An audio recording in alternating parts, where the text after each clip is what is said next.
Vamos a comenzar, Bezrat Hashem.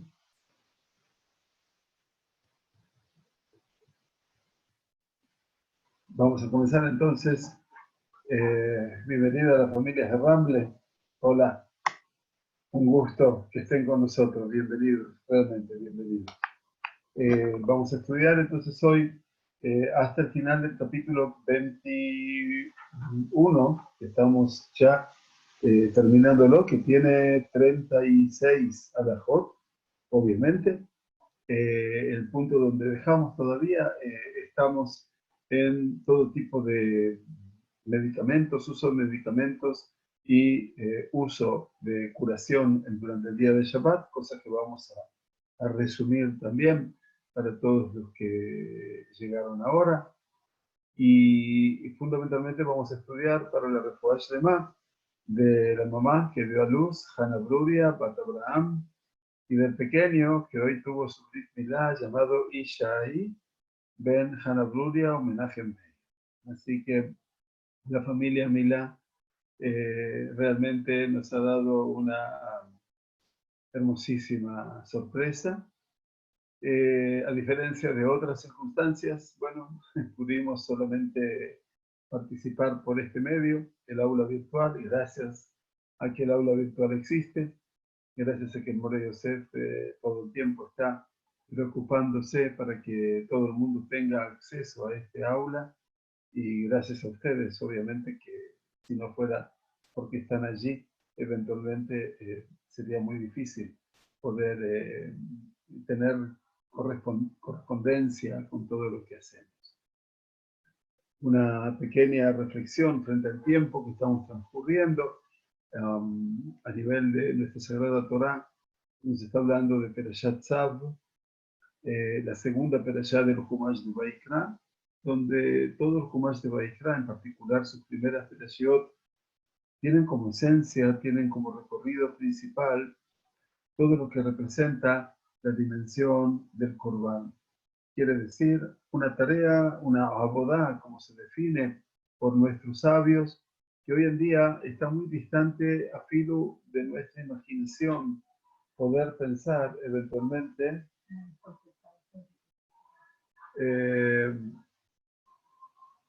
A ver, ¿ustedes me pueden escuchar sin auriculares? Si mi señora los necesita. ¿Me pueden escuchar bien? ¿Sí? ¿Se escucha bien? Se escucha perfecto, Remy, todo bien. Bueno, gracias, Moreno. Decía entonces que todo este tema de los korbanot, obviamente,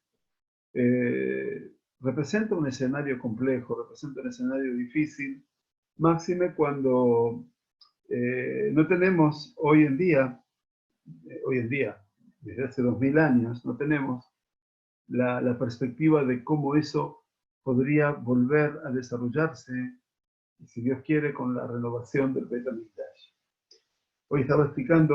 Ayer estaba explicando a los alumnos de nuestro Ulpan, a una de las clases del Ulpan, durante Shabbat, estaba leyendo algo muy original con respecto al tema de los korbanot, Mamakrib a Makrib, en el sentido, pensando en el mundo del Hasidut, qué es lo que la persona venía a ofrendar, venía a sacrificar, comillas, no me gusta la palabra sacrificio, y por eso quiero utilizar este primer espacio, estos minutos iniciales, para poder, bueno, compartir con ustedes algo que me pareció fantástico.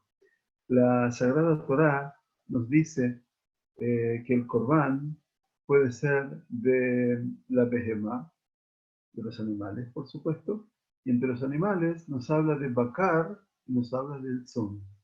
Nos habla del ganado mayor, el ganado vacuno, y el ganado menor, el ganado ovino o bovino, caprino, perdón.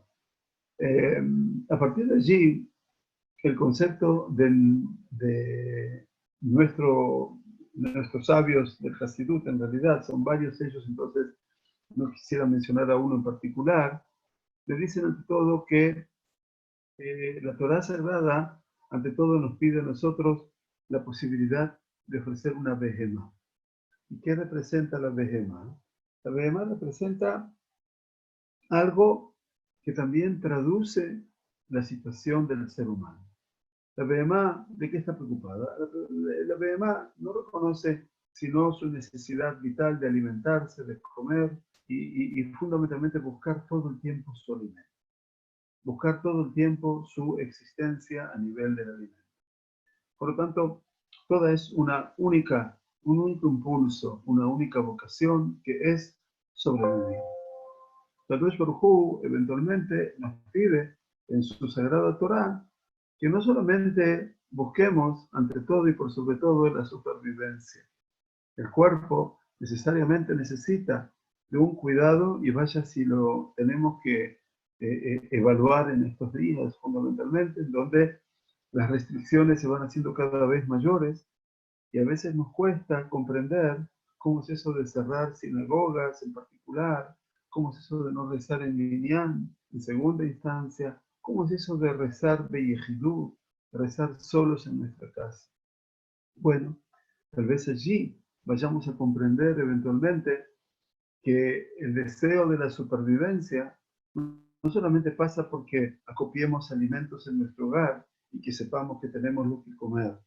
Una cosa es la situación de la behemá, del animal, y mucho de lo que pasa en el nefesh behemí, en ese alma instintiva que tiene la persona, y cuando se preocupa por sobrevivir, se preocupa por lo que va a comer. En realidad, parece ser que la preocupación mayor es la supervivencia que el ser humano puede tener a nivel espiritual. Y entonces, ¿cómo lograr congeniar todo este espacio donde uno prácticamente vive en una situación casi de encierro, si lo podríamos decir así, porque el Seger es eso? Entonces, de una u otra manera, nos tenemos que encontrar a veces limitados, y esa limitación marca también que hay una búsqueda ilimitada, que es nuestra conexión con lo divino.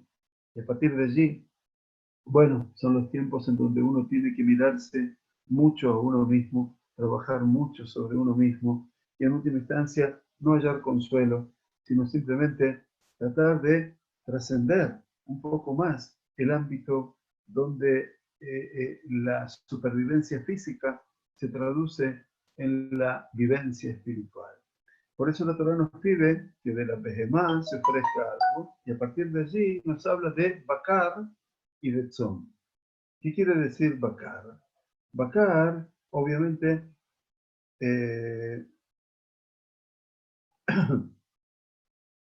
bakar significa ganado vacuno, como les decía.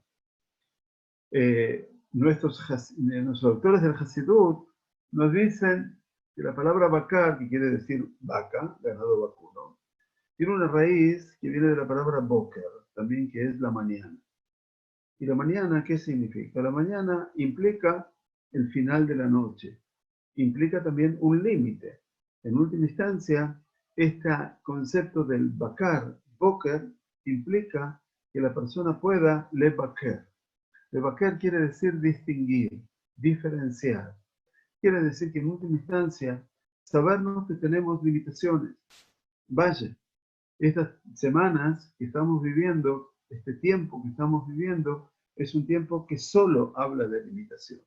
Lamentablemente que solo habla de limitaciones. Y no limitaciones en lo económico, sino limitaciones en lo familiar, que uno no lo podría pensar jamás. Limitaciones en lo social, limitaciones en lo comunitario, limitaciones en poder asistir a una alegría, ni que hablar con una tristeza, que lamentablemente también tiene que ser parte de la limitación. Eso es el bakar. El bakar es encontrar el límite. Y por eso el último punto habla bakar batzón. Lo último es el ganado menor, tzón. ¿Y qué significa tzón? Tzón significa el rebaño. Y el rebaño significa, si podríamos llegar alguna vez, sacrificar también nuestro deseo de no seguir al rebaño, de ser un poquitito más originales. Abraham, Isaac, Jacob, Moshe, Aarón, Yoshua, no fueron hombres que siguieron al rebaño, no fueron hombres de tzón. Sí, fueron roetzón, es verdad. Ellos cuidaron rebaños, pero ellos no se comportaban como rebaños. Fueron personalidades únicas. Tuvieron la sapiencia de poder diferenciarse del resto, de poder ser no como el resto, no ser como el rebaño, no conducirse como el rebaño. Si tomo entonces esto, Behemá, Bakar, Batzón, si tomo todo este escenario, bueno, vaya, me está llevando la Sagrada Torá a una dimensión que yo pueda aprender lo que debo sacrificar, que debo elevar en el fuego constante todos aquellos aspectos que me reducen como persona, que me reducen como ser humano y que obviamente me deberían potenciar a partir del fuego que crece como para poder tener una mirada un tanto más superior. El animal, cuando come, mira para abajo. Había un filósofo del siglo XVIII, XIX, Ludwig Wittgenstein, que dice, es un filósofo, no necesariamente tenía que ser religioso, pero dice, a veces tenemos el complejo de la mosca dentro de una botella. Él hablaba de este concepto, ¿no? La mosca en la botella que hace, golpea todo el tiempo, vuela adentro de la botella y se golpea todo el tiempo contra las paredes. ¿Y por qué le pasa eso? Que va, viene, frenéticamente contra las paredes y se golpea, se golpea. Dice, porque la mosca, dice este Wittgenstein, no puede mirar para arriba. Y por eso no sabe que puede salir de la botella. Y entonces nosotros a veces tenemos ese complejo. Nos golpeamos la cabeza contra todas partes y no sabemos que podemos mirar para arriba. Y en ese momento poder dirigir nuestra plegaria al Todopoderoso. Buscar. No hace falta, no estoy hablando de religiosidad, estoy hablando de buscar una respuesta en medio del silencio a filo de la persona que no cree. Porque al final de cuentas, la persona en tiempos de angustia se aferra a lo esencial y se aferra a aquello en lo cual fue introducido alguna vez en la vida por sus padres o sus abuelos, ¿no? Perdón. Entonces, de una u otra manera, creo que la Sagrada Torá nos está diciendo cosas demasiado importantes en cada corbán, que no es para pensar solamente cómo se hacía la shejitá y cómo se sacaba la sangre, es todo un mensaje, ¿no es cierto?, espiritual detrás del corbán que creo que pondera con mucha más razón el hecho de que podamos realizar. Bueno, perdón, que nos fuimos de tema, pero sentía que tenía la necesidad de, de compartirlo con ustedes en este comienzo de la semana y en este comienzo de nuestro show. Bien, estamos en la halajá número 27. La halajá 27 nos dice de una retiá she persha al gabe keli. Dice, un vendaje, habíamos dicho, que se ha caído sobre un utensilio, mahzirim oto. Quiere decir, se lo puede volver a colocar sobre la herida. Ese vendaje se cayó eventualmente y entonces lo puedo volver a colocar sobre la herida. Pero, habíamos dicho, Beim Pershario Bekarka, Azur le Hasidá. Sin embargo, si se cae al suelo, si se cayó no sobre un utensilio, se cayó al suelo, entonces ya no se lo puede volver a colocar. Y eso, porque entre que es una salvaguardia, dijimos, es como una gezerá. La gezerá no es una halajá práctica, sino que es un dictamen que hicieron los jajamim, una sentencia, para que uno no venga a untar un bálsamo. ¿Por qué? Porque el vendaje ese se puso antes de Shabbat, ¿verdad? Una persona tenía, como yo tengo aquí en mi dedo una herida, entonces yo me quise poner aquí un vendaje para que no sangre más y le puse a la herida, le puse una crema antibiótica o que sea antiinflamatoria o que sea una crema que vaya a secar la herida. Entonces, eventualmente, en este caso, seguramente dice, no sea que como se cayó y vea que se ha secado, entonces la persona vaya ahora a colocar de vuelta un poco de ese bálsamo o de esa crema. Y para eso, obviamente, va a tener que elaborarlo. Obviamente, no teníamos cremas elaboradas hace 2000 años atrás o hace 1500 años atrás. Por lo tanto, dice el Rambam, dice ese vendaje que tenía una crema y se cayó, obviamente, de mi cuerpo, de mi brazo, de mi mano, de lo que fuera, sobre un keli, sobre un utensilio, se lo puede volver. ¿Por qué? Porque es algo como que un vendaje que se ha movido de su lugar. Pero si se cayó sobre el piso, eventualmente, entonces no lo puedo poner de vuelta, porque si está en mi brazo y se me corrió del lugar, lo puedo volver a poner. Pero si se cayó al piso y lo pongo, es como que estoy haciendo un vendaje en Shabbat, y eso obviamente no se puede hacer. Umanejim retia al gabe maká lejatjila bamikdash. Nos enseña el Rambam que se podía colocar una venda en una herida por primera vez, lejatjila, en el Bet HaMikdash en Shabbat. She'en isur shebut bamikdash. Porque las prohibiciones que están consideradas como shebut no se aplicaban en el Bet HaMikdash. Aquí tenemos una diferencia sustantiva con respecto a lo que podía pasar en el Mikdash y lo que pasaba fuera del Mikdash. Entonces, fuera del Bet HaMikdash, nos explica la halajá, obviamente hay una prohibición de colocar un vendaje en una herida por primera vez en Shabbat. ¿Por qué? Porque no sea que la persona fuera a preparar todos esos bálsamos que tenían que hacer y que tampoco venga al Imbroa a extender esas cremas o esos ungüentos. Sin embargo, dada que ambas prohibiciones se consideran en la categoría de Shvut, no se aplican en el templo. Shvut, ¿qué quiere decir? Es una prohibición de Jajamim. Y entonces Shvut significa, la palabra Shvut viene de la palabra Shabbat. En este caso es Shev Be'alta Ase.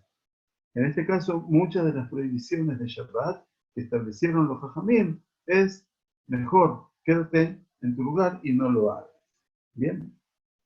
Entonces, este es el concepto de la diferencia entre el Bet HaMikdash y fuera del Bet HaMikdash. Bien, ya en otro ámbito hemos explicado las leyes de Shebut, pero eventualmente si alguien tiene una duda, con mucho gusto las vamos a explicar cuando terminemos el capítulo. Ubejol makom mekanejim pi amaká. Dice que de todas formas, en cualquier lugar, en todos los lugares, tanto fuera del Bet HaMikdash o dentro del Bet HaMikdash, cuando el Bet HaMikdash existía, se puede también lavar y se puede secar eventualmente o limpiar la herida. Pero no se puede, obviamente, limpiar el vendaje, no sea, dice el Rambam, que uno venga y que extienda más el ungüento. Quiere decir que venga a una peula, a una melajá prohibida, que es lemareaj. Lemareaj es como si yo estuviera pasando, salvando la distancia, manteca o margarina o queso sobre, o en este caso estoy comiendo. ¿Eso está bien? Se puede, perdón. Lemareaj es una crema sobre mi brazo, tanto sea una crema, un ungüento, lo que fuera, ¿verdad? Entonces, obviamente, uno está extendiendo un bálsamo y que es, obviamente, un derivado de una acción que está prohibida. La halajá número 28 nos dice Rambam, Sahin umishtamshim vivne me'ain beshabbat. Dice, bueno, hay una tradición, una costumbre del Rambam, yo les dije la semana pasada, para la sorpresa, tal vez para muchos hoy, y para la semana pasada también había muchas sorpresas. Me pregunta, veo que hay muchas previsiones relacionadas con heridas en el de Shabbat, pero en ocasiones el ungüento y el vendaje pueden prevenir infecciones. Esto no iría en contra de Pikuach Nefesh. Bueno, muchas gracias por la pregunta. Sí, en realidad, todo lo que representa un tratamiento agudo de la persona, porque tiene obviamente una infección aguda en su piel, por supuesto que no estamos contando aquí de cuando esa infección puede llegar a producir una, Dios no permita, una infección mayor o una septicemia. Quiere decir algo que penetre también en algún vaso sanguíneo y después ya sea tarde para recuperar. Aquí estamos hablando de, eventualmente, cuando la persona tiene alguna raspadita o algo, tiene un pequeño problema, y entonces la persona directamente va a ponerse un bálsamo allí curativo, o una pomada o una crema, eventualmente esa acción queda prohibida en Shabbat. Todo lo que sea pikuach nefesh, y tenemos que definirlo como pikuach nefesh, enseguida lo voy a explicar ya desde la perspectiva de la halajá moderna, quiere decir de la halajá que progresa a partir del Rambam. Así que unos minutos nada más, así puedo terminar con esto y enseguida voy a entrar en ese tema. Gracias por la pregunta. Entonces, nos dice que Sahin umishtamshin bibnei me'ayin beShabbat.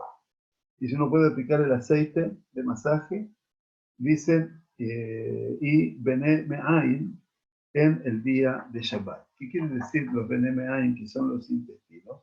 Obviamente, eso representa un concepto muy novedoso en el Rambam, que se puede, bene me'ayin, son los intestinos, quiere decir el beten, el estómago, la panza, toda la zona de la panza. Entonces, que se puede, moshim et beten beshemen u me'asim. Quiere decir que en Shabbat, si hay dolor de estómago, entonces se puede poner ungüento en la panza, en el estómago, y hacer masajes eventualmente para que eso ceda eventualmente ante una contractura, vaya a saber qué dolor, ¿no? Beushe yasuch bimashmesh bebatajat. Quiere decir, dice, para hacerlo, no se puede solamente pasar un ungüento por el estómago para que la persona se sienta bien o se recupere, sino hay que hacerlo con derech shinui. Hay que hacerlo de una manera en la cual pueda hacerlo de una manera diferente. ¿Qué quiere decir? Por ejemplo, en días de Hol, en días de comunes de semana, se hace sahin, se pone primero el ungüento y luego memash meshin. Luego después se va a utilizar la mano como para poderle mashmesh, quiere decir ir frotando o haciendo el masaje. En este caso, dice Rambam, quiere decir que en Shabbat no se puede una cosa primero y después la otra, sino que se aplique el aceite de masajes y al mismo tiempo se hagan los masajes. Quiere decir que no se siga la misma práctica del día de semana. ¿Ok? Así que se puede hacer. Y dice Rambam, Be'en mit'amlin beShabbat, que uno no puede hacer ejercicio en Shabbat. ¿Ok? ¿Qué significa? Pregunta Rambam, ¿es de un mit'amil? ¿A qué se refiere, digamos, por ejercicio? Atención.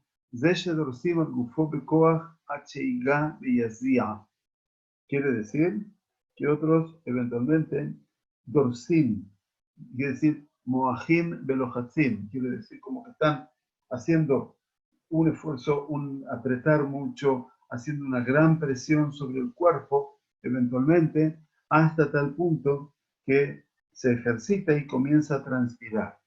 Quiere decir que hay uno que está recibiendo ese masaje físico y el otro está transpirando. Entonces eso no se puede hacer, eventualmente. O, lo más común, obviamente, que la persona camina, y en este caso camina, pero yalej, vigorosamente, como hacemos la caminata semanal, bueno, como hacíamos, ahora tenemos que hablar el pasado, casi, porque no se puede ni siquiera salir más de 100 metros. Y entonces la Tosefta de Shabbat dice que no se puede correr para hacer ejercicio en Shabbat, pero se puede caminar sin prisa todo el día. Entonces, no se puede correr en Shabbat, es cierto. Bueno, si quiero llegar al Beta Knesset temprano, estoy hablando ahora de aspectos ilusorios, ¿no? Porque no lo podemos vivir en esta circunstancia, pero no se puede correr como ejercicio. Pero también tenemos que ver lo que dice Marán en el Shulchan Aruch, Orahaim 301.2, que otorga también licencia para que los jóvenes realicen, obviamente, en Shabbat, si disfrutan hacerlo. ¿Qué quiere decir? Que actividad física.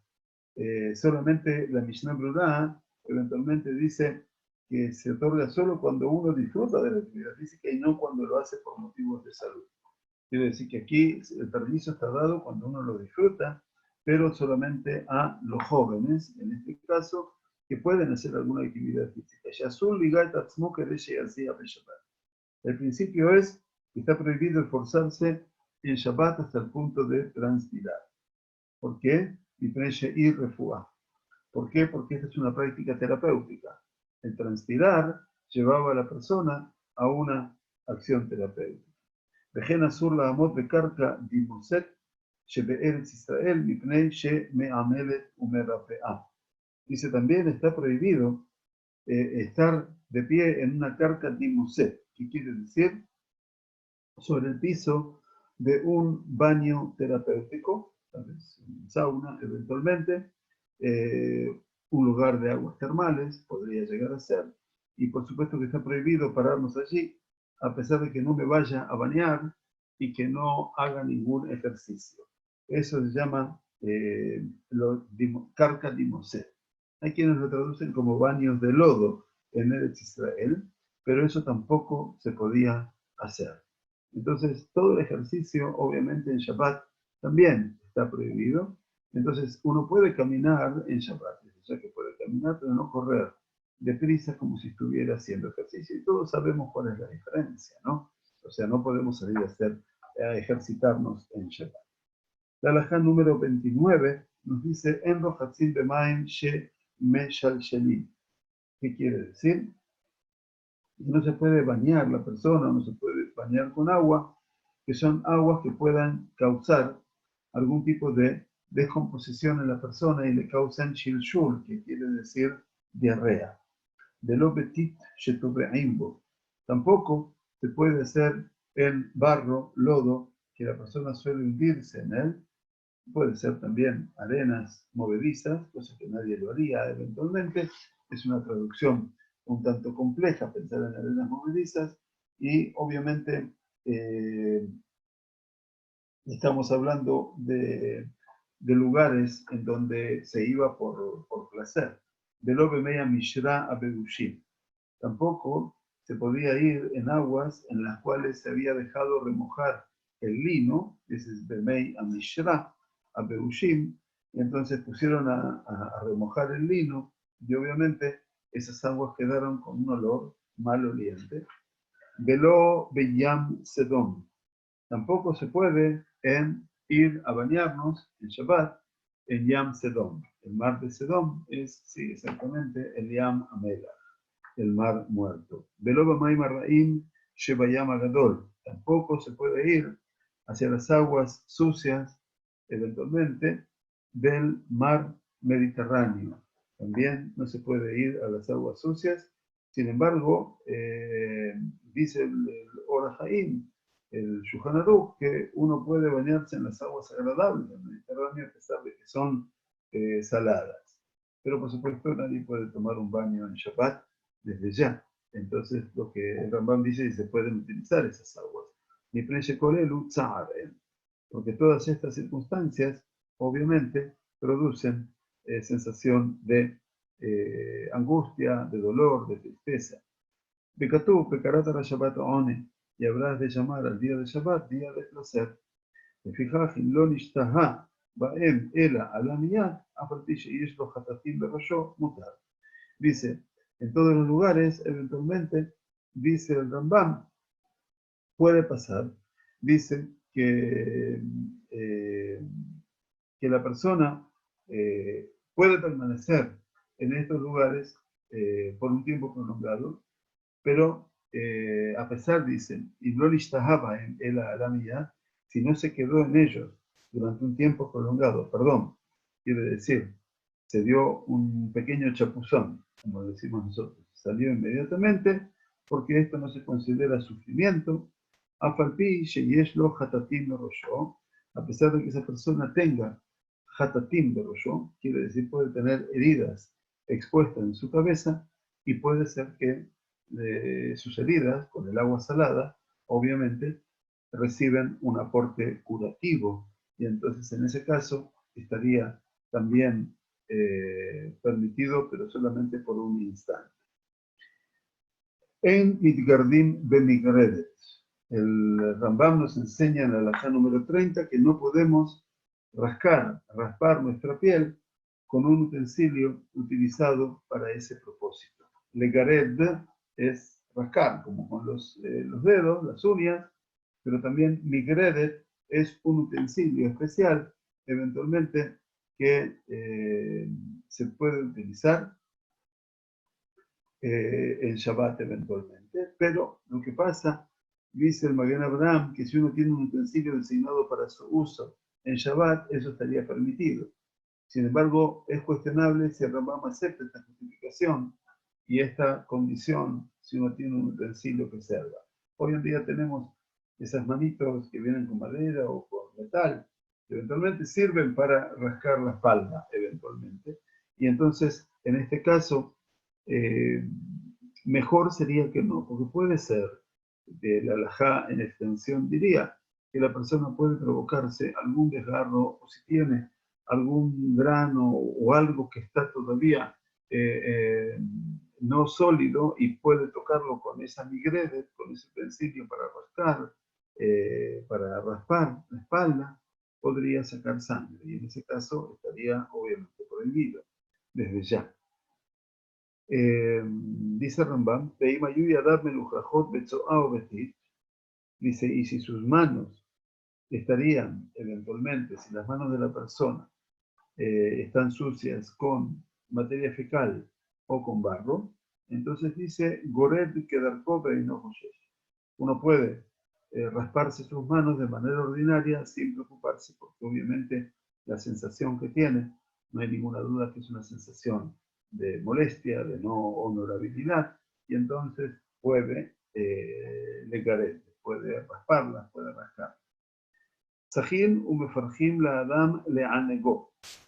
Dice que a la persona se le puede extender aceite sobre las cicatrices de sus heridas y también se le puede rascar, se le puede hacer ese tipo de acción por placer, eventualmente. O sea, le anegó, avaló la behema.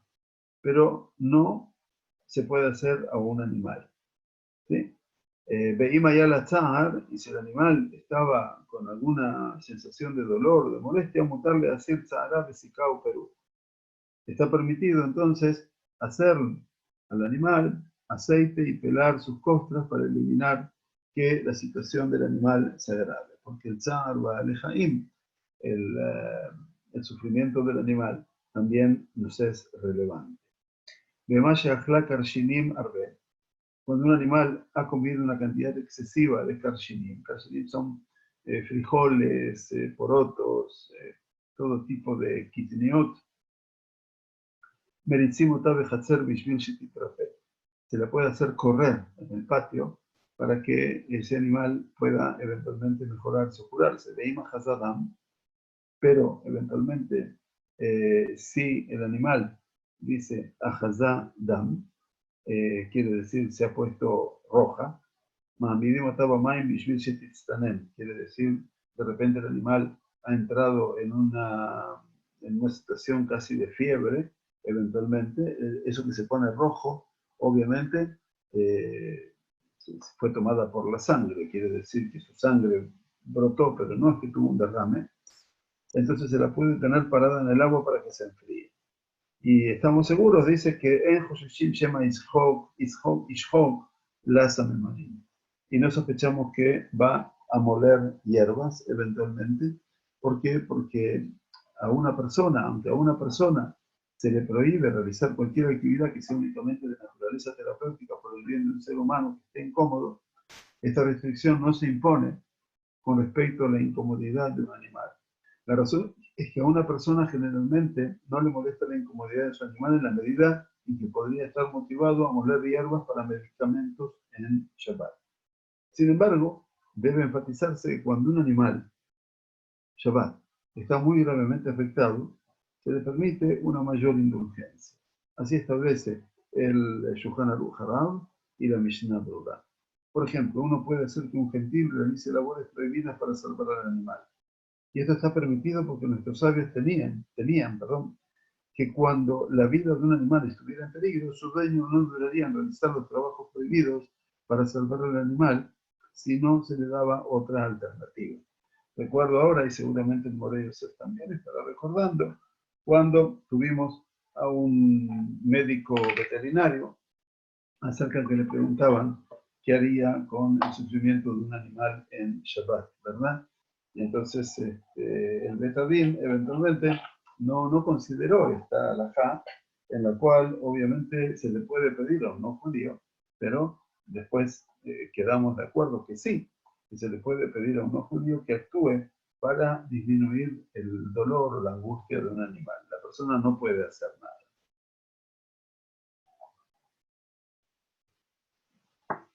La halajá número 31 dice: en Meki'im et haochel de Shabbat. No se puede provocar el vómito en Shabbat. Bameh de Barim Amurim. ¿En qué condiciones estamos hablando? Besam. Cuando se usa una droga, quiere decir un emético, algo para producir el vómito. Shema Ishok Samemanim. ¿Por qué? Bueno, porque otra vez va a moler Samemanim, drogas, hierbas. Acuérdense que no teníamos cápsulas, comprimidos ni farmacias. Así que todo era made in casa. Aquí, el Rambam también nos explica de la forma habitual de colocar Yado BP, su mano en la boca, y eso está permitido poder hacer.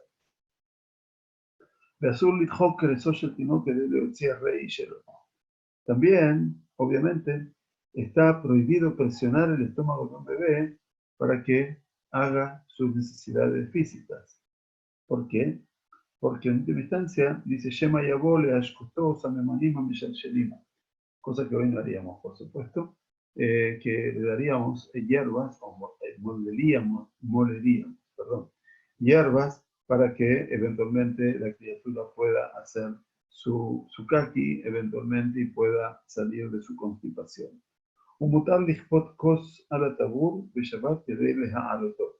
Lo que se permite es colocar eventualmente una taza sobre el ombligo de un bebé para levantarlo. ¿Qué quiere decir? Bueno, aquí tenemos las medicinas caseras, ¿no? Entonces, así como se permiten tazas calientes para curar el dolor estomacal, también acá se podría utilizar una taza que dé la tos. Quiere decir, se ponía una taza caliente, un vaso caliente, invertido sobre o sea, caliente el vaso y colocarlo sobre el ombligo, que dé también hay en comando. De esta manera, la medicina casera era como que se sentía que las entrañas, los intestinos, se habrían de levantar. Bueno, por supuesto que hoy todo esto ya no se hace, desde ya.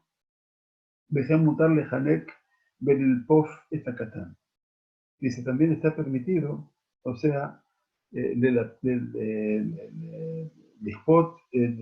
Hanek Benilpov, quiere decir, revestirlo de muchas ropas para poder también ayudar a que sus piernas, sus miembros, eventualmente puedan enderezarse. Bueno, esto era habitual cuando éramos chiquititos, también que usábamos pañales, ¿no? De tela, ¿se acuerdan? Había pañales de tela en alguna época. Para todos los jóvenes como ustedes seguramente no lo recuerdan, pero había pañales de tela. Y así todo, a veces cuando nacíamos con un síndrome, a veces de la cadera, que todavía no se movilizaba mucho, había que atar al chico con mucha ropa para eventualmente sostenerlo en una posición que sus piernitas quedasen abiertas, eventualmente, y que no las moviera, eventualmente, para poder luego arreglar su situación con la cadera. También dice Rambam, lo mismo dice que se pueden levantar las orejas, ya sea con la mano o con un instrumento.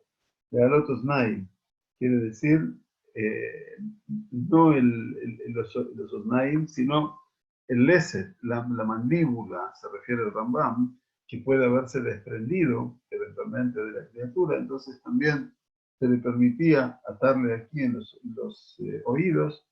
Bueno, vean toda la medicina casera que pasaba en aquel momento. Ulehaalot unkeli, quiere decir, se puede eventualmente elevar también el unkeli, levantar el cartílago en el pecho. Unkeli es un cartílago, y esto se refiere obviamente a, dicen los comentaristas, el extremo inferior del pecho, que es el Mafteach Halev, la llave del corazón. Dice a veces el Unkeli, el esternón que estamos hablando, puede haberse puesto hacia adentro, entonces puede eventualmente el esternón provocar un problema en el estómago, ¿no? Los problemas que podían encontrarse hoy también, por supuesto, ¿no? Pero el tratamiento obviamente es diferente, es más sintomático y más de inmovilización. שכל אלו וכיוצא בהם אין הסימותם בסממנים כדי לחוש לשחיטה ויש לו הצער מהם. Ninguna de estas cosas se podía hacer con drogas o con hierbas y que se podía sospechar eventualmente que la persona se dedique a moler las hierbas y eventualmente tendría mucha angustia por ello.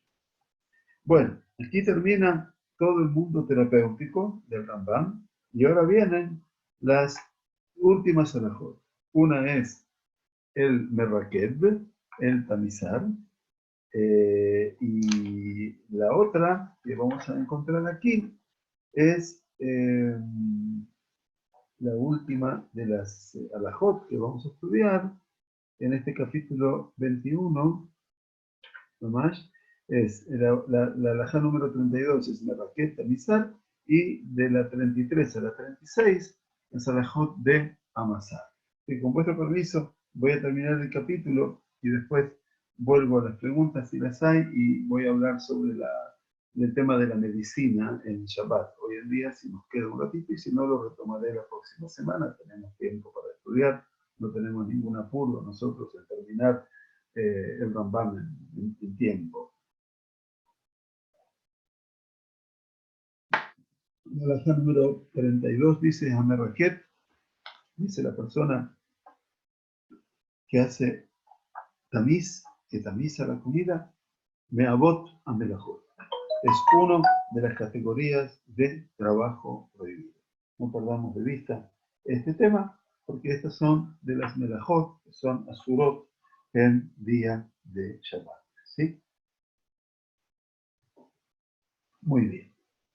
Entonces dice, Amerraket me'avot melajot. De fijar en cubrir y tateben bishvará. Por lo tanto, dice, no podemos tamizar la paja en un tamiz, o pero יניח הכברה שיש בה תבן במקום גבוה בשביל שיהיה לתמוץ. Tampoco se puede colocar el tamiz que tiene paja en un lugar alto, de manera tal que la paja, por declive, se caiga eventualmente, el motz, el salvado, la cáscara, ¿no es cierto?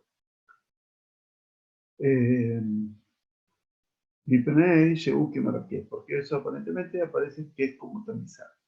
אבל נוטל התבן בקברה ומוליך לאבוס. Sin embargo, se puede colocar paja en un tamiz y la puede llevar al ebus.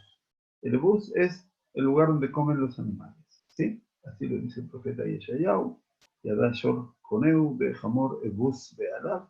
Dice, ya sabe el toro quién lo ha adquirido, y el jamor, el burro, sabe cuál es dónde está el ebus be'alav. Sabe dónde su dueño le pone la comida. Dice, a pesar de que algo de las cáscaras del salvado cayeron en el momento que yo transporté esto, obviamente no era la intención de la persona y por lo tanto sí se lo puede trasladar. No se puede eventualmente ponerlo en un lugar más alto, pero se le puede trasladar a donde era el ebus. Bien. Muy bien, la alajá número 33 a la 36, estamos hablando ahora de lo que es Lash, de lo que es el tiempo de amasar. Dice Megabel, así comienza el Rambam, dice una persona que crea una mezcla, Megabel, de pequeñas partículas y agua, entonces Hayab Lishum Lash. Es responsable de realizar una tarea derivada de un trabajo prohibido en Shabbat Kodesh, que es una de las melajot que se llama Lash. Entonces, Megabel, una mezcla de diferentes partículas, ¿sí?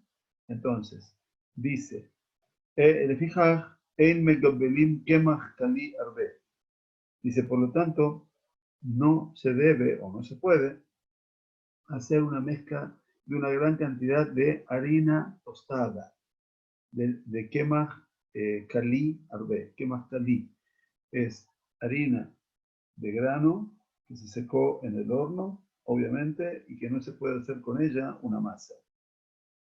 Entonces dice, Shema yabo la luz kemach she'enu kali, porque eventualmente, si la persona vendría a juntar, a hacer una mezcla con esa harina, después puede venir a amasar kemach, quiere decir harina, que no es tostada, o sea, harina sin tostar.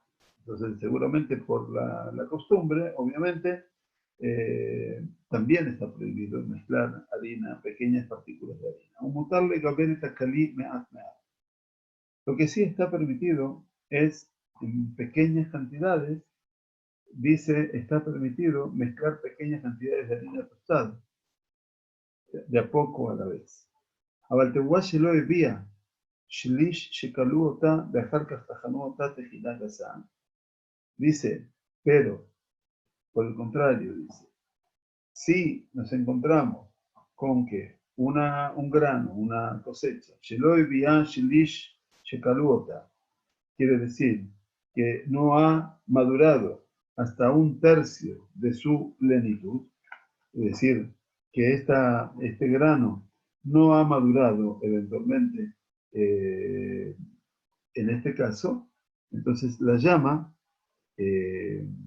a esta cosecha, la llaman shatit, es decir, shatit es un grano que no ha madurado hasta un tercio de su plenitud, dice, Shelo vía Shelish, Shekaluota, y la han tostado, de Ajarkas Tajanuota, y después, obviamente, la han molido, de Jinagasa, un molido grueso, Sharei Kehol, y se asemeja a la arena, Vehia Nikret Shatit, y es la que se llama Shatit, Mutarle Gabel Vimenu Behometz. Se puede mezclar grandes cantidades con vinagre, ¿sí?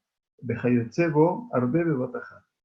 ¿Por qué dice y similares a vinagre? Siempre que la mezcla sea suave. Siempre que la mezcla sea de una sola vez y que sea suave. Quiere decir que fluye libremente, digamos, en un lugar como si fuera viscoso, ¿no? O sea, una masa viscosa. Beuye y erraj. Pero esto es obviamente siempre que la mezcla sea suave. Abarcaché, azul. Si es una cosa firme y no es viscosa, si es una cosa sólida, está prohibido Mipnation y Bekelash, porque parecería que uno está amasando. El tzarich leshanot. Y por lo tanto, cuando se hace una mezcla suave, uno debe no hacer la práctica común. Keitzad, ¿cómo tiene que hacerlo? No tiene shatit, bejarkas no tiene tajones. Primero, uno debe poner el shatit, este grano que no ha madurado hasta un tercio de su plenitud. Dijimos que había sido tostado y molido en forma gruesa, y que todo esto se puede mezclar en grandes cantidades con vinagre. Pero para hacer la diferencia, entonces primero se pone el shatit y después se pone dentro el vinagre. Ahora bien, llegamos a el mursan. Mursan dice, Afalpisha y no Raúl Gibul, el salvado, en la época del Rambam, el salvado no era un alimento muy común en los seres humanos. Dice el salvado Falpilla y no Raúl de Gibul, a pesar de que no produce una mezcla que se asemeje a una masa. Gibul, estamos hablando de legabel. Legabel es hacer una masa. ¿Sí? ¿Por qué? Porque cuando el salvado se mezcla con el agua, las partículas permanecen separadas y no se pegan. ¿Sí? Y esto obviamente es una diferencia sustantiva. Por eso dice Amorzana Falpilla y no Raúl de Gibul en Goblinoto. Tampoco, a pesar de todo eso, está prohibido mezclarlo con agua. Shema yabole gabel heafar hayotzebo, para que no se mezcle heafar, la tierra, y algo similar a todo eso. Quiere decir, las sustancias que se adhieren, o las partículas que se adhieren entre sí cuando se mezclan con el agua. Quiere decir que a veces hay más cosas que se pueden adherir y eventualmente eso haría una masa. Menotrim Maim al Gabea Mursan, dice, se puede verter agua sobre el salvado, Umolij Bo Atarbat Shetiba Erev, y lo puede remover con una cuchara, entonces el salvado lo puede remover Sheti Ba'erev, forma vertical y en forma horizontal.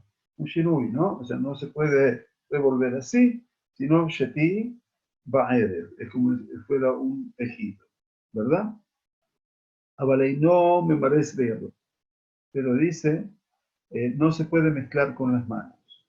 El mezclar que estaba mencionándoles, Shelo Yerae Kelash, para que no parezca que se está amasando. Lolita Arev dice, y si no se mezcla bien, Menaharo Mikeli Lekli H Itarev, lo puede verter de un recipiente a otro recipiente hasta que eventualmente se mezcle bien. Beiten Nifnet Arnegolim, ¿de quién se le daba el salvado? Por supuesto, como les dije, se le daba a los animales, entonces se le puede dar a los pollos, a las aves, o Lifnei Shmonim, o delante de los toros, los bueyes. Umutar le areva mursan al derek zobi klieja. Está permitido entonces mezclar el salvado de esta forma en un solo recipiente. Umejaleco tobe que dimarbe. Y lo puede dividir luego en varios recipientes. De no tener o bema. Y le da de comer a cada animal de animal. Umearev y klieja afilu kor o afilu koray. Y no puede mezclar un kor o afilu dos corín de salvado juntos, que quiere decir una cantidad realmente importante de una cantidad grande como es la que se puede necesitar para ese Shabbat, ¿no es cierto? Entonces se le puede dar a los animales, obviamente, de comer, en ese caso, que son sus animales domésticos. Muy bien, la halajá número 35 nos dice a nosotros,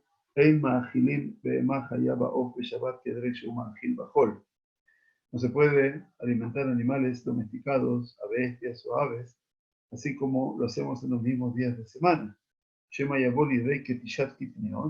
Porque puede ser que la persona entonces que le da de comer en la semana venga a listosh, a pisonar frijoles o porotos, eventualmente, olidei dishat kemah, o tal vez que venga a amasar harina o alguna actividad realmente similar para preparar el alimento de los animales. ¿Sí? Entonces, el Lebush nos dice en el Shulchan Aruch, dice una razón diferente para la prohibición, dice que representa un gasto de esfuerzo que no es necesario para proporcionar al animal comida para Shabbat. En este caso, obviamente no hace falta hacer un esfuerzo mayor de todo esto. Bien, ¿qué más? Dice Rambam, Keitzad, ¿cómo se puede hacer? Entonces, lo a Gila Gamal Shabbat Mahal Shulshar Bayamin. Dice, en día de Shabbat no se puede alimentar a un camello con suficiente comida para 3 o 4 días. Sabemos que los camellos se acumulan, ¿no? Veloy Arbitz Eigel, Bejayosebo, Beftachpi, Beitem Tajokar Shinim Umaim Bebatajat. Tampoco puede, ¿no?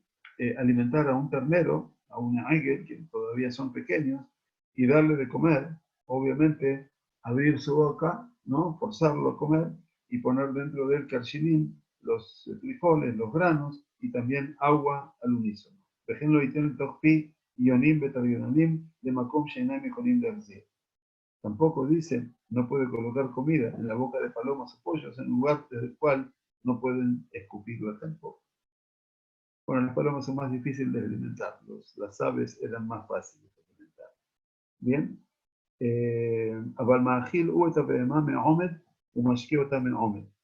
Si se puede alimentar un animal mientras está de pie y darle agua mientras está de pie, ¿no es cierto? Así lo explica el Rambam. O no tener tochpia maim bifnei atzmam. Le puede dar agua al animal en la boca, en sí mismo, bekarshinim bifnei atzmam, o sea, por separado, agua, y también le puede dar después frijoles, porotos o alimentos. En un lugar donde los animales eventualmente los pueda desechar. También se le puede dar de comer al ave, las gallinas en este caso, en un lugar donde las gallinas puedan desprenderse del alimento. Por supuesto, no hace falta decir que uno puede colocar comida delante de los animales domésticos para que puedan comer. Bamé de Barim Amurim, la última alajá de este capítulo 21, de Mishem Mesonotav Alá. Quiere decir, ¿cuándo puedo alimentar a los animales? Cuando ese animal, yo soy responsable de alimentarlo. Que son mis animales, son mis bestias, son mis palomas, mis patos, mis gallinas. Pero si yo no tengo la obligación de alimentar animales que no son míos, porque por ejemplo, animales que no son kosher, en este caso como el cerdo, eventualmente, o las palomas criadas en un palomar, o las abejas, eventualmente, que no me van a pedir comer de mi mano, por supuesto, pero en este caso que me refiero a que son libres, salvajes, comillas, en ese nivel, no puedo poner ni comida ni alimento. ¿Ok? No puedo, si terminé de comer, la jalot no las puedo poner en el balcón para que vengan pajaritos o palomas que están llenos por aquí, en sus casas también me imagino, y darles de comer, no les puedo dar de comer. No son míos, a mi pajarito que está dentro de su celda o dentro de su jaula, le puedo dar de comer, a mi perro por supuesto. Es una forma de decir, no tengo perro, pero de todas maneras es la ilusión que siempre se tuvo, ¿no? Mutar la inventó Algabea Sabinda y Ojele. También la persona puede llevar su animal hacia el pasto y comer. Pero no la puede parar frente a algo que se llama mukse. Quiere decir que ha sido separado y de lo cual obviamente no se puede utilizar. Quiere decir mahalim, muksim, shasurim, betiltul, milibreja jamim. Son alimentos que están prohibidos por transporte en Shabbat por parte de los jamim. Entonces son alimentos, son cosas que no le puede dar al animal porque serán considerados mukse. ועומד בפניה כדי שתחזיר פניה לדבר המוקצה ותאכל ממנו. וכן ביום טוב. Dice, y de una u otra manera, se para delante del animal hasta que el animal gire por su propia cuenta, se dé vuelta, se dirija a la comida que ha sido apartada y la coma. Y lo mismo se aplica, obviamente, así como en Shabbat, lo mismo ahora que llega, obviamente, el tiempo de Hag HaPesach, el tiempo de Yom Tov. Bueno, ante todo, llegamos al final del capítulo 21 y vamos si Dios quiere, la semana próxima vamos a hablar acerca de los medicamentos en Shabbat, los enfermos en Shabbat. Es un tema también de mucha actualidad, porque es importante. El capítulo 22 va a hablar también de, Isurei Melajot, las prohibiciones de las Melajot. Tenemos 33 alajot con respecto a lo que es el horneado, Tikkun Begadim, arreglo de ropas y construir y destruir. Así que todo esto, obviamente, estamos estudiando las Melajot de Shabbat. Mi consejo, por supuesto, es que en buena hora, algún momento, todos puedan tener los libros de Minei Alajá, de Rab Melamed, que hemos tenido el zehut de editarlos en español, de una u otra manera, que les va a servir muchísimo eventualmente para poder crecer en el estudio de toda esta temática con favor de Dios. Bueno, muchas gracias por participar. Disculpe, Shalim Rambot. Lamento si no puedo responder ahora preguntas, pero las preguntas siempre se pueden hacer, por supuesto, y las vamos a responder con tiempo. Que tengamos buenas novedades, buena semana, refuah shema para todos los enfermos que necesitan refuah shema, y nuestro cariño a la familia Milá por el nacimiento de Ishai, de su tiempo de Milá. Hasta esta semana, sigan informándose de los shiurim que estamos pasando junto con el Morey Yosef. Están todos invitados a ser parte de nuestro aula virtual del Beit Midrash Siftei Kohen. Shavuot Tov, gracias, y será hasta mañana, si Dios quiere.